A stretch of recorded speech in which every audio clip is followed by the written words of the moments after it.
Ор-Копы. Город-крепость на въезде в Крым имеет давнюю историю. В античные времена на месте будущего города появился Перекопский вал. Кто соорудил эти огромные земляные укрепления и какую функцию они выполняли?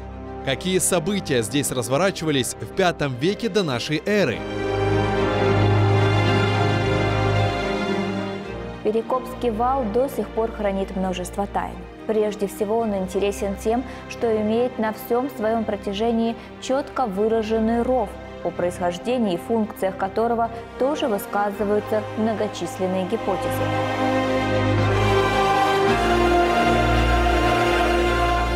Об этом и многом другом смотрите уже в эту субботу, 11 мая, в 17:35 на телеканале АТР в программе «Алтын Девир».